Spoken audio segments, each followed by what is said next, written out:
आइए जानते हैं आज की कुछ प्रमुख अंतर्राष्ट्रीय खबरों को, लेकिन उससे पहले एक नजर आज की हेडलाइंस पर। अग्निपथ योजना के बारे में भारतीय सेना की संयुक्त प्रेस कॉन्फ्रेंस। अधिकारियों ने कहा, हिंसा करने वाले युवकों को सेना में कोई जगह नहीं। उड़ान भरते ही विमान में लगी आग, लोगों ने फोन कर पटना प्रशासन को बताया, हुई इमरजेंसी लैंडिंग। अग्निपथ को लेकर उबाल, हरिद्वार में जुटे देश भर के किसान। राकेश टिकैत के नेतृत्व में निकाला गया पैदल मार्च। टनल का उद्घाटन करने आए पीएम मोदी ने उठाया सड़क से कचरा, दिया स्वच्छता का संदेश। कश्मीर में आतंकियों का सफाया जारी, कुपवारा और कुलगाम में एनकाउंटर। रूस से इतना बड़ा कोल इंपोर्ट, भारत ने 20 दिन में खर्च किए 2,500 करोड़ रुपए। प्राइवेट सेक्टर की तेल कंपनियों का दावा, पेट्रोल पर 25 रुपए और डीजल पर 18 रुपए का उन्हें नुकसान। सुशांत सिंह राजपूत की वजह से इस सितारे को मारना चाहता था लॉरेंस बिश्नोई, नाम जानकर हो जाएंगे हैरान। वीकेंड पर भी नहीं हुई निकम्मा की कमाई, शिल्पा शेट्टी की फिल्म को नहीं मिल रहे दर्शक। और बारिश बन सकती है विलन, अगर फाइनल मैच रद्द हुआ तो कौन जीतेगा ट्रॉफी। देश भर में अग्निपथ योजना के बाद से कई राज्यों में हिंसात्मक प्रदर्शन हुए। थोड़ी देर पहले ही तीनों सेनाओं की संयुक्त प्रेस कॉन्फ्रेंस भी हुई। तीनों सेना के उच्च अधिकारियों ने बहुत आसान भाषा में योजना के बारे में समझा रहे थे। थल सेना लेफ्टिनेंट जनरल अनिल पुरी ने कहा कि अग्निवर को सियाचिन और अन्य क्षेत्र जैसे क्षेत्र में वही भत्ता और सुविधाएं मिलेंगी जो वर्तमान में नियमित सैनिकों पर लागू होती है।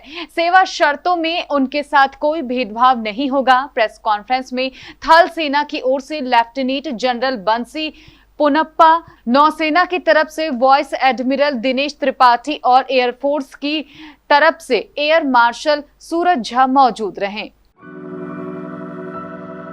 बिहार की राजधानी पटना में रविवार को एक बड़ा विमान हादसा होते होते बच गया। स्पाइस जेट के विमान की विंग में आग लगने के बाद उसकी पटना एयरपोर्ट पर इमरजेंसी लैंडिंग कराई गई। यह विमान स्पाइस जेट का बताया जा रहा है। पटना से दिल्ली जा रहे इस विमान में 185 यात्री सवार थे।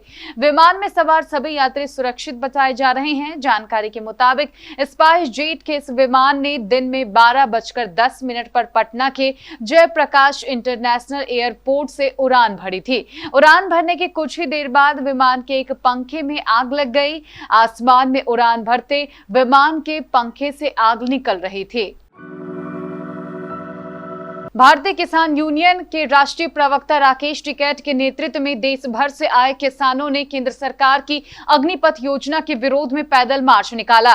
मार्च के दौरान कुछ किसानों ने काली पट्टी बांधी थी तो कुछ ने काली टी-शर्ट पहनी थी। किसानों ने योजना को वापस लेने और युवाओं को बेरोजगारी भत्ता देने की मांग उठाई। मालूम हो कि हरिद्वार में भारतीय किसान यूनियन टिकैत का किसान महाकुंभ का शनिवार को अंतिम दिन था। किसानों ने अग्निपथ योजना के विरोध में पैदल मार्च निकालने का ऐलान किया था। प्रधानमंत्री नरेंद्र मोदी को साफ सफाई और स्वच्छता बहुत पसंद है। समय समय पर वे इसके लिए लोगों को प्रेरित भी करते रहते हैं।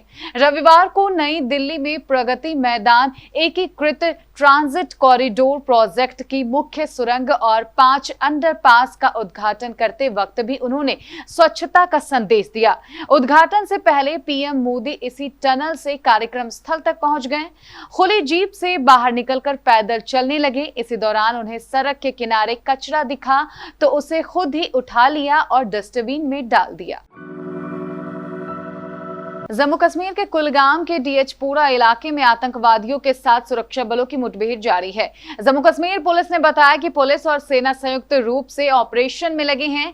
इससे पहले कुलवारा पुलिस ने लोलाब इलाके में सेना के साथ एक संयुक्त आतंकवाद विरोधी अभियान शुरू किया। अधिकारियों के अनुसार गिरफ्तार आतंकवादी शौकत अहमद शेख से मिली जानकारी के आधार पर सुरक्षा बलों द्वारा कुपवारा के लोलाब क्षेत्र में अभियान शुरू किया गया, जिसके बाद मुठभेड़ छिड़ गई। क्रूड ऑयल के बाद भारत ने रूस से भारी मात्रा में कोयला भी खरीदना शुरू कर दिया है। यूक्रेन पर हमले के बाद रूस पर लगे आर्थिक प्रतिबंध के बावजूद भारत में रूसी कोयले की खरीद बढ़ी है। रूस के व्यापारी कोयले पर 30% तक की छूट दे रहे हैं। रूस ने अप्रैल में यूरोपीय संघ को कोयले पर व्यापक प्रतिबंधों के खिलाफ चेतावनी देते हुए कहा कि उनके फैसले उल्टे पड़ेंगे, क्योंकि रूस का ईंधन किसी और बाजार की तरफ भेज दिया जाएगा। प्राइवेट सेक्टर की तेल कंपनियों का कहना है कि कीमत से कम रेट पर पेट्रोल और डीजल बेचने से उन्हें नुकसान हो रहा है। जियो, बीपी और नायरा एनर्जी जैसे खुदरा तेल विक्रेता का प्रतिनिधित्व करने वाले एक संगठन ने तेल मंत्रालय से दखल देने की मांग की है, ताकि निवेश का एक उचित माहौल बनाया जा सके। इन कंपनियों का दावा है कि वे कीमत से 20 से 25 रुपए प्रति लीटर कम रेट पर डीजल और 14 से 18 रुपए कम रेट पर पेट्रोल बेच रही है। बॉलीवुड अभिनेता सलमान खान और उनके पिता सलीम खान को मिली धमकी की गुत्थी अब तक उलझी हुई है। इस केस में पुलिस सख्ती से जांच कर रही है, जिसमें कई बड़े खुलासे हो रहे हैं।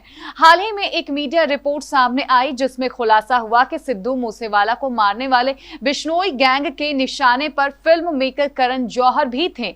बिश्नोई गैंग करण जौहर के लिए पूरी प्लानिंग कर चुका था और यह खुलासा सिद्धू मूसेवाला केस में पकड़े गए आरोपी सौरभ कांबले उर्फ महाकाल ने पुलिस की पूछताछ में किया है। हैरानी की बात तो यह है कि करण जौहर को निशाने पर लेने की वजह दिवंगत अभिनेता सुशांत सिंह राजपूत की मौत से जुड़ी हुई है। एक रिपोर्ट की माने तो जिसमें दावा किया जा रहा है कि बिश्नोई गैंग ने एक हिट लिस्ट बनाई थी, जिसमें सलमान खान की तरह करण जौहर का नाम भी शामिल है। शिल्पा शेट्टी काफी वक्त से बड़े पर्दे से नदारद थी, इसलिए फैंस उनकी कमबैक फिल्म निकम्मा देखने के लिए काफी बेताब हो रहे थे। दर्शकों को फिल्म से कई उम्मीदें थीं, लेकिन अफसोस फिल्म रिलीज होते ही लोगों की सारी आशाएं टूटती दिख रही हैं। फिल्म का ओपनिंग डे कलेक्शन बेहद कम था, इसलिए सबकी निगाहें दूसरे दिन की कमाई पर थी।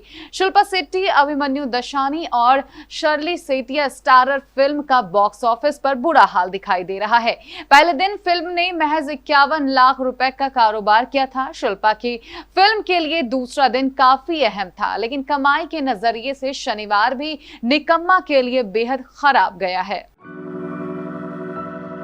साउथ अफ्रीका ने भारत के खिलाफ 5 मैचों की T20 सीरीज का आगाज शानदार तरीके से किया था। उसने शुरुआती 2 मुकाबलों में जीत हासिल कर सीरीज पर अपना दबदबा बनाया, लेकिन भारतीय टीम ने जबरदस्त वापसी करते हुए पिछले लगातार 2 मुकाबलों में जीत हासिल कर सीरीज बराबरी पर ला दिया। आज जब दोनों टीमें एम चिन्नास्वामी मैदान पर 5वें मुकाबले में एक बार फिर आमने सामने होंगी, तो यह सीरीज का निर्णायक मुकाबला होगा। मगर ऐसा लग रहा है कि मौसम मैच का मजा किरकिरा कर सकता है। मौसम विभाग की माने तो कर्नाटक की राजधानी बेंगलुरु में आज झमाझम बारिश की संभावना है। वैसे भी पिछले कुछ दिन से यहां लगातार बरसात ही हो रही है। मौसम का पूर्वानुमान लगाने वाली वेबसाइट एक्यूवेदर के मुताबिक शाम 7 बजे, यानी जिस वक्त मैच शुरू होता है, उसी समय बारिश भी होगी।